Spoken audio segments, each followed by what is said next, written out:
L'ascension de Kamala Harris au sommet de la politique américaine est une histoire captivante, qui est à la fois intrinsèquement liée aux changements sociétaux et aux évolutions des politiques actuelles. De son rôle en tant que procureur général de Californie à sa nomination en tant que vice-présidente des États-Unis d'Amérique, Kamala Harris sait faire parler d'elle, et son éventuelle élection au présidentiel serait bien plus qu'un simple fait historique. Elle soulèverait des questions fondamentales sur la transformation de la démocratie américaine et les attentes placées sur les femmes et les minorités dans des postes de haut pouvoir. Alors qu'est-ce qui rend la candidature de Kamala Harris si unique, et pourquoi celle-ci suscite autant de débats et de controverses? Kamala Harris, née en 1964 à Oakland en Californie, est la fille d'une mère d'origine indienne qui est une chercheuse en cancérologie et d'un père américano-jamaïcain qui est un économiste et professeur universitaire. Kamala se retrouve ainsi à l'intersection de plusieurs identités. Elle est à la fois femme, noire et d'origine sud-asiatique, en l'occurrence d'origine indienne. On verra plus tard que cette pluralité d'identités fait d'elle une figure de première, brisant ainsi plusieurs plafonds de verre dans un pays où la diversité raciale et de genre demeure un enjeu crucial. Dans les années 80, Kamala obtient un diplôme en sciences politiques de l'université Howard et ensuite un diplôme Juris Doctor à l'école de droit Hastings de l'université de Californie. Les années 90 marquent le début de sa carrière en tant que procureur de district dans un comté en Californie, dénommé Alameda.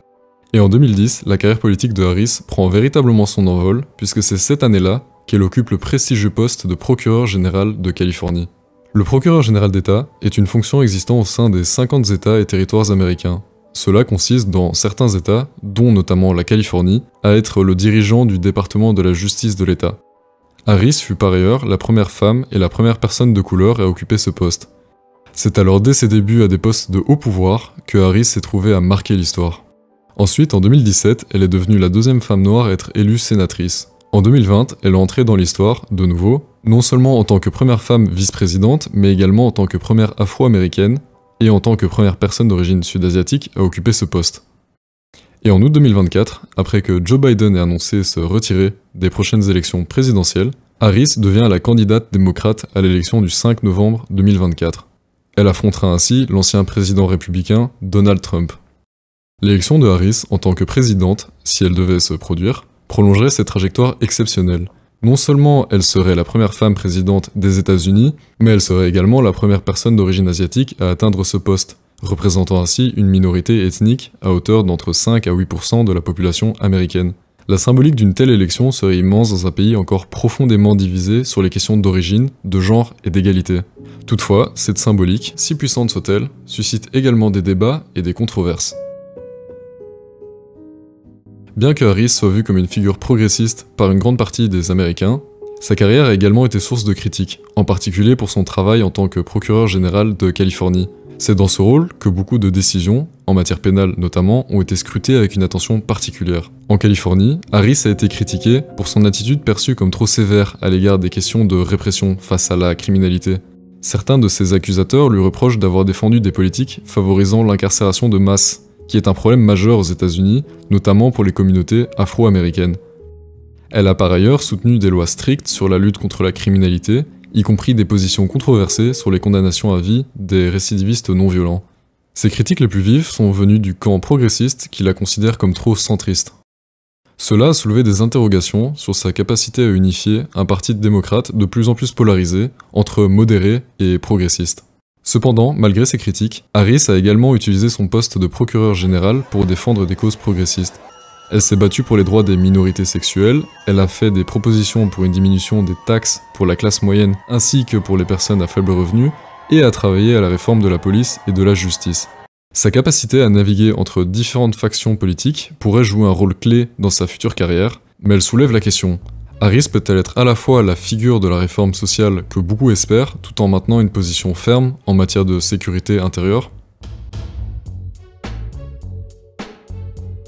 L'ascension de Kamala Harris s'inscrit dans un contexte politique particulier aux États-Unis. Depuis l'élection de Donald Trump en 2016, un écart continue de se creuser, divisant le pays entre deux visions majoritairement opposées. D'un côté, ceux qui soutiennent une Amérique plus conservatrice, souvent nationaliste et réfractaire aux changements rapides, de l'autre une Amérique qui est plus progressiste, qui prône plus l'inclusion ainsi que des réformes sociales. Dans ce paysage divisé, Harris doit apparaître comme une figure capable d'attirer différents segments de la population. Mais son image ne fait clairement pas l'unanimité. Les conservateurs, en particulier, la voient comme une menace pour l'ordre établi. Les médias conservateurs ont largement critiqué ses positions sur des questions telles que l'immigration, les impôts et la réforme de la police, la présentant comme une figure trop radicale pour la présidence. Sa candidature suscite donc une opposition intense du Parti républicain. Si Harris devait se retrouver à la tête du pays, elle se retrouverait face à une polarisation extrême. Elle devra non seulement convaincre les électeurs plus traditionnels du Parti démocrate, qui perçoivent les discours progressistes comme éloignés de la réalité quotidienne et des besoins concrets, mais aussi gagner la confiance de ceux qui se montrent sceptiques à l'égard des institutions politiques traditionnelles. La question cruciale qui se pose est évidemment son avenir présidentiel. Harris a été perçue dès le début de son mandat de vice-présidente comme une potentielle candidate pour succéder à Joe Biden, alors âgé de 82 ans à la fin de son mandat.